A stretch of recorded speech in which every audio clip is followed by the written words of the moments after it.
સમાચારમાં વાત હવે ભરૂચની કરીએ તો જિલ્લામાં અંકલેશ્વર અને હાંસોટ પંથકમાં વહેલી સવારથી ધોધમાર વરસાદ વરસતા ચોમાસાનું વિધિવત આગમન થયું છે। વરસાદની રાહ જોઈ રહેલા ખેડૂતોમાં ખુશીનો માહોલ જોવા મળ્યો।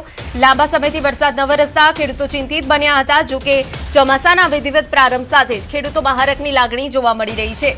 વરસાદના કારણે વાતાવરણમાં ઠંડક પ્રસરી ગઈ। આગામી દિવસોમાં પણ સારો વરસાદ રહેવાની આશા વ્યક્ત કરવામાં આવી। વાત હવે અમરેલીની કરીએ। દરિયાઈ પટ્ટી વિસ્તારમાં વરસાદી માહોલ જામ્યો। રાજુલા તેમજ જાફરાબાદ પંથકમાં વરસાદ પડ્યો। રાજુલા શહેરમાં વરસાદ થતા હાશકારો। જાફરાબાદ પંથકના બાબરકોટ મિતિયાળામાં વરસાદી માહોલ। કડિયાળી દુધાળા સહિત ગામડાઓમાં પણ વરસાદી માહોલ।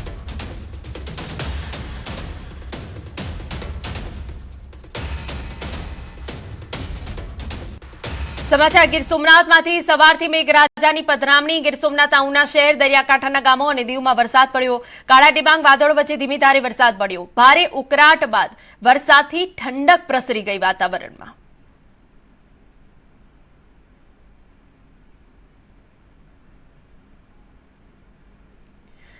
સમાચાર મળી રહ્યા છે કે રાજ્યના 5 જિલ્લામાં ઓરેન્જ એલર્ટ જાહેર થયું છે। 10 વાગ્યા સુધી વરસાદની એલર્ટ જાહેર થયું છે। 6 જિલ્લામાં યલો એલર્ટ જાહેર થયું। ભરૂચ, નર્મદા, તાપી, સુરત, ભાવનગરમાં ઓરેન્જ એલર્ટ। 10 વાગ્યા સુધી 6 જિલ્લામાં યલો એલર્ટ જાહેર। ગીર સોમનાથ, અમરેલી, બોટાદમાં યલો એલર્ટ। ડાંગ, સુરત, વલસાડ અને દાદરા નગર હવેલીમાં પણ યલો એલર્ટ।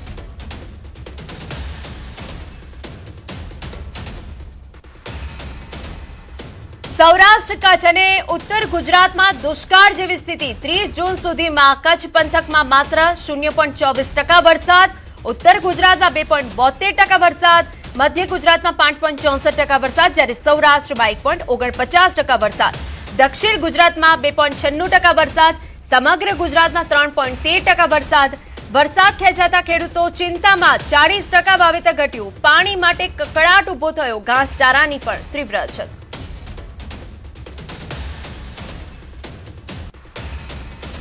સમાચાર જૂનાગઢમાંથી નાગરવાડામાં આવેલા ઐતિહાસિક માંગનાથ મહાદેવ મંદિરે જળ મનોરથ યોજાયો।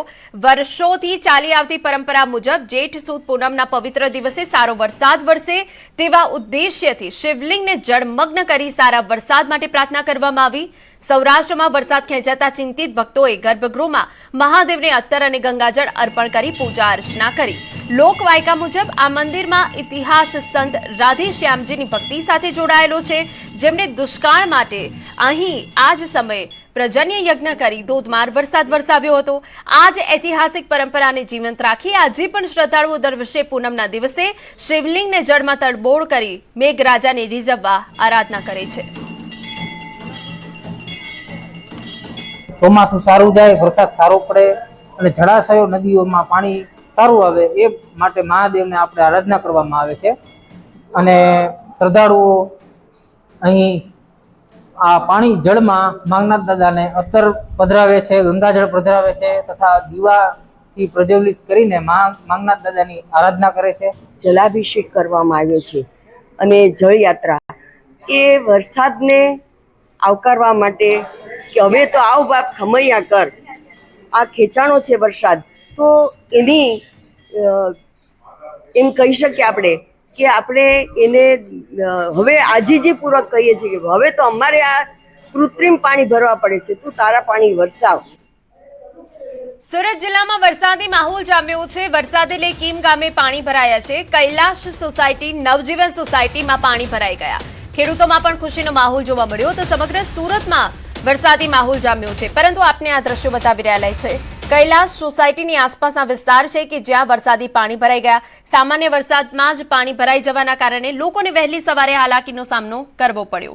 કીમ વિસ્તારમાં પાણી ભરાઈ ગયા છે, જેમાં કૈલાશ સોસાયટી, નવજીવન સોસાયટી બહાર જ પાણી ભરાઈ જવાના કારણે લોકોને હાલાકી પડી।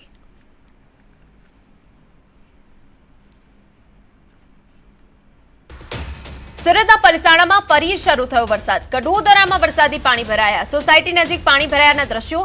કડોદરા નગરપાલિકાની પ્રી મોન્સૂન કામગીરી પર હવે અનેક સવાલ છે। નગરપાલિકા વોર્ડ નંબર 2 શ્રીનિવાસ સોસાયટી નજીક પાણી ભરાતા વાહન ચાલકોને હાલાકી। સોસાયટીના રહીશોને બહાર નીકળવામાં પણ મુશ્કેલી પડી।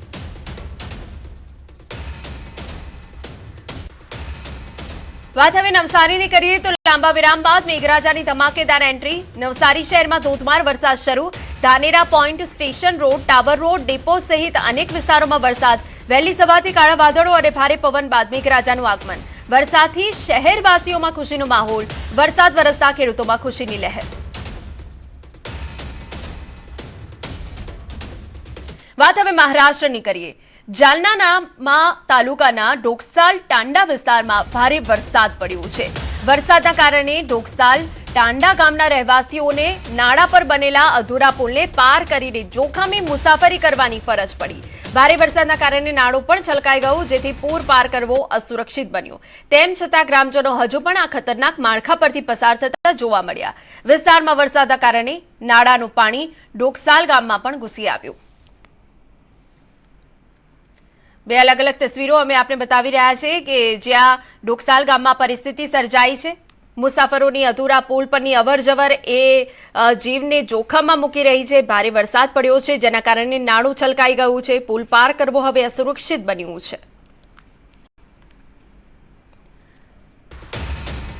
મહારાષ્ટ્રના બીડ જિલ્લામાં છેલ્લા 2 દિવસથી ભારે વરસાદ પડ્યો. બીડ જિલ્લાના કેટલાક તાલુકાઓમાં સંતોષકારક વરસાદ થયો, જેમાં દક્ષેડ ગામની અન્નપૂર્ણા નદી વરસાદના કારણે છલકાઈ, તેમજ નદીઓ અને નાળાઓ પાણીમાં ભરાઈ ગયા છે.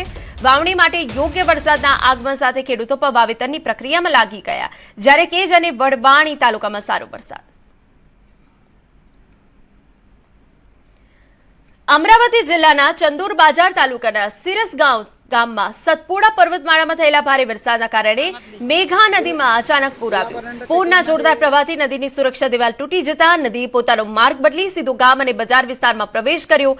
અચાનક આવેલા પૂરના કારણે સિરસગાંવના બજારમાં પાણી ફરી વળ્યું, જેના કારણે વેપારી સ્થાનિકોમાં ભાગદોડ મચી ગઈ.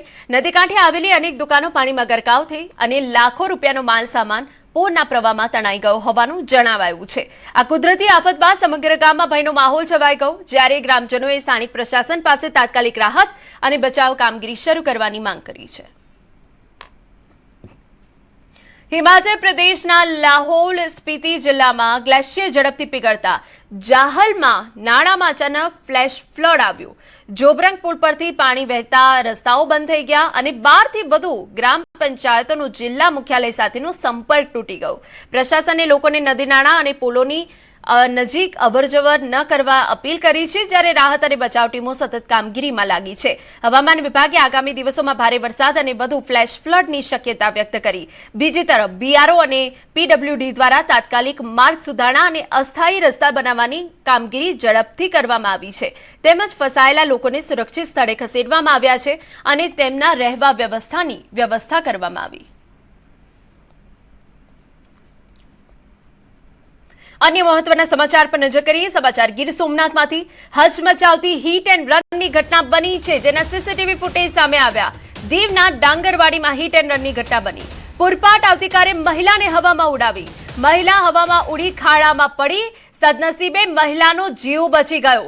2 દિવસ બાદ દીવ પોલીસ હાથે CCTV લાગ્યા છે. માનવતા ભૂલી કાર ચાલક ફરાર થઈ ગયો હતો. CCTVના આધારે દીવ પોલીસે તપાસ હાથ ધરી છે. તો 2 દિવસ બાદ દીવ પોલીસે આ CCTV હાથ લાગ્યા કે જેમાં મહિલાને અડફેટે લીધી હતી. મહિલા હવામાં ફંગોળાઈ અને સીધી બાજુના ખાડામાં પડી હતી. સદનસીબે આ મહિલાનો જીવ બચી ગયો છે.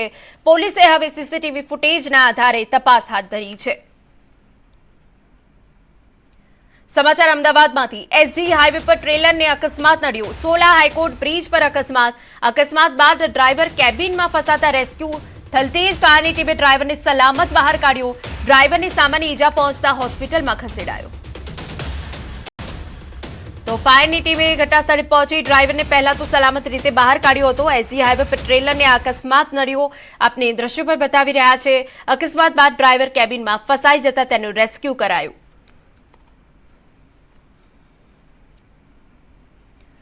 સમાચારમાં આગળ વધીએ તો ખંભાળિયા દ્વારકા હાઈવે પર ગમખ્વાર અકસ્માત. ઊંટ આડે આવતા કાર ધડાકાભેર અથડાઈ. અકસ્માતમાં એક વ્યક્તિનું ઘટના સ્થળે મોત થયું. કારમાં સવાર અન્ય 6 લોકો પણ ઈજાગ્રસ્ત થયા. કારની ટક્કરથી ઊંટનું પણ ઘટના સ્થળે મોત થયું. અકસ્માત બાદ હાઈવે પર ટ્રાફિક જામની સ્થિતિ. તો કારમાં સવાર અન્ય જે 6 લોકો છે તે ઈજાગ્રસ્ત થયા હોવાની વિગતો છે. જે કારની ટક્કરથી ઊંટનું પણ ઘટના સ્થળે જ મોત થયું હોવાની વિગત છે. ખંભાળિયા દ્વારકા હાઈવે પર ગમખ્વાર અકસ્માત થયો છે. નસવાડીના તણખલા રોડ પર કાર અને બાઇક વચ્ચે અકસ્માત થયો, જેમાં 2 યુવાનો ગંભીર રીતે ઘાયલ થયા. બાઇક અને કારની જોરદાર ટક્કર થતા બાઇક ચાલક હવામાં ફંગોળાયા હતા. બંને યુવાનોને માથા તેમજ શરીરના અન્ય ભાગે ગંભીર ઈજાઓ પહોંચતા તાત્કાલિક નસવાડી સામૂહિક આરોગ્ય કેન્દ્ર ખાતે ખસેડવામાં આવ્યા. ઉલ્લેખનીય છે કે આ જ જગ્યા પર અગાઉ પણ અકસ્માતો સર્જાઈ ચૂક્યા છે અને નવો રોડ બન્યા બાદ વાહન ચાલકો પૂરપાટ ઝડપે વાહનો હંકારતા હોવાથી સ્થાનિક રહેવાસીઓમાં સતત અકસ્માતનો ભય અને ચિંતાનો માહોલ છે.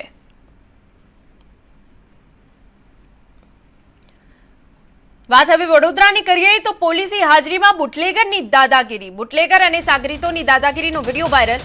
ગોત્રી વિસ્તારમાં દીનદયાલ નગર ઉડા ખાતે બબાલ. જૂની અદાવતમાં સ્થાનિક પર હુમલાના આક્ષેપ. મુન્ના અને તેના સાગરીતો સાથે મારામારીનો આરોપ. વિડીયોમાં ધારદાર હથિયારો સાથે દેખાયા શખ્સો. હુમલો કરવા આવેલો શખ્સ પોલીસે જોઈ ફરાર. પોલીસે હથિયાર કબજે કર્યા હોવાની ચર્ચા.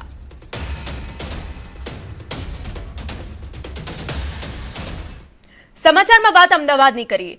નિકોલની ચાણક્ય સ્કૂલમાં વિદ્યાર્થીને માર મારવાનો મામલો. જિલ્લા શિક્ષણ અધિકારીએ સ્કૂલના આચાર્યને કારણદર્શક નોટિસ ફટકારી. લાફો મારવાના બનાવ અંગે 24 કલાકમાં વિગતવાર અહેવાલ માંગ્યો. ઘટનાની તારીખ, સમય, સ્થળ સંપૂર્ણ માહિતી રજૂ કરવા આદેશ. શાળાની આંતરિક તપાસો અહેવાલ રજૂ કરવાનો આદેશ છે. શિક્ષક સામે શું કાર્યવાહી થઈ તે અંગે પણ વિગતો મંગાવાઈ. સમય મર્યાદામાં જવાબ નહીં અપાય તો કડક કાર્યવાહીની પણ ચેતવણી. સમાચાર ગાંધીનગરમાંથી. કુડાસણમાં અસામાજિક તત્વોનો આતંક. અસામાજિક તત્વોએ આખા વિસ્તારને બાનમાં લીધો. ગાડીમાં તોડફોડ કરી એક યુવકને માર માર્યો. જાહેરમાં રોફ જમાવતા દેખાયા અસામાજિક તત્વો. ઘટનાના વિડીયો વાયરલ. પોલીસ ઘટના સ્થળે પહોંચી. તો ગાંધીનગરમાં અસામાજિક તત્વોનો આતંક જોવા મળ્યો. જાહેરમાં રોફ જમાવતા અસામાજિક તત્વો જોવા મળ્યા. ગાડીમાં તોડફોડ કરવામાં આવી. એક યુવકને માર મારવામાં આવ્યો. આપને એ દ્રશ્યો પણ દેખાડી રહ્યા છે કે જ્યાં લોકોની વધુ અવરજવર હોવા છતાં અસામાજિક તત્વો બેફામ બન્યા છે. સમાચારમાં આગળ વધીએ. આસામના નુમાલીગઢના નીમ અલીબાટમાં જંગલી હાથી જોવા મળ્યા. તેમણે એક સ્કૂટરમાં પણ તોડફોડ કરી. નુમાલીગઢમાં જંગલી હાથી એવો આતંક મચાવ્યો કે ભાગદોડ મચી ગઈ. નીમ અલીબાટ વિસ્તારમાં એક મહિલાનો સામનો જંગલી હાથી સાથે થયો. મહિલા તો બચી નીકળી, પરંતુ જંગલી હાથીએ તેનું સ્કૂટર તોડી પાડ્યું. અન્ય મહત્વના સમાચાર. 3 જુલાઈથી શરૂ થનારી અમરનાથ યાત્રાને હવે ગણતરીના દિવસો જ બાકી છે. આને ધ્યાનમાં રાખી સુરક્ષા વ્યવસ્થા કડક બનાવવામાં આવી છે.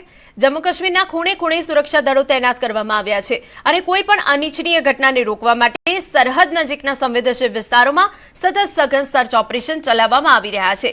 કઠુઆ જિલ્લાના પ્રવેશદ્વાર લખનપુર ખાતે સુરક્ષા વ્યવસ્થાને વધુ મજબૂત બનાવવા માટે સુરક્ષા દળોની વધારાની કંપનીઓ તૈનાત કરવામાં આવી છે. આ સાથે પસાર થતા વાહનો અને મુસાફરોની સઘન તપાસ કરવામાં આવી રહી છે, જ્યારે સમગ્ર વિસ્તારમાં સુરક્ષા એજન્સીઓ હાઈ એલર્ટ પર છે. જિલ્લા પ્રશાસને યાત્રાળુઓની સુરક્ષા સુવિધા માટે તમામ જરૂરી તૈયારીઓ પૂર્ણ કરી દીધી હોવાનું જણાવાયું છે.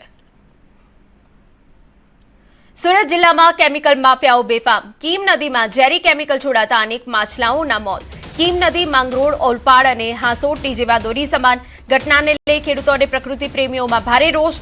અગાઉ પણ બની ચૂકી છે આ પ્રકારની ઘટના. જીપીસીબીની કામગીરી સામે ગંભીર સવાલો ઉઠ્યા. જીપીસીબી વિભાગ સામે લોકોએ વ્યક્ત કર્યો રોષ. જીપીસીબી દ્વારા કોઈ કાર્યવાહી ન થતી હોવાના આક્ષેપ. કીમ નદી છે જે 3 તાલુકાનો જીવાદોરી સંબંધ છે. માંગરોળ, ઓલપાડ અને હાંસોટ તાલુકાનો જીવાદોરી સંબંધ છે. ને જ્યાં સુધી પ્રકૃતિનું જતન નહીં થશે ને સાહેબ, ત્યાં સુધી પ્રકૃતિ તમને છોડવાની નથી. આના વારંવાર ઘટના બને છે.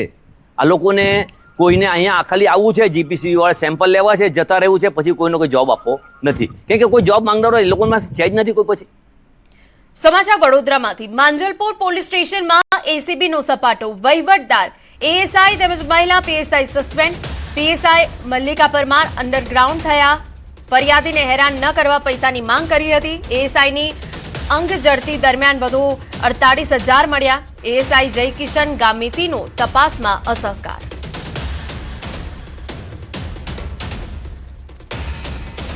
તો માંજલપુર પોલીસ સ્ટેશનમાં એસીબીએ સપાટો બોલાવ્યો છે. વહીવટદાર, એએસઆઈ તેમજ મહિલા પીએસઆઈને સસ્પેન્ડ કરી દેવામાં આવ્યા છે. પીએસઆઈ અંડરગ્રાઉન્ડ થયા છે. ફરિયાદીને હેરાન ન કરવા પૈસાની માંગ કરી હતી, જે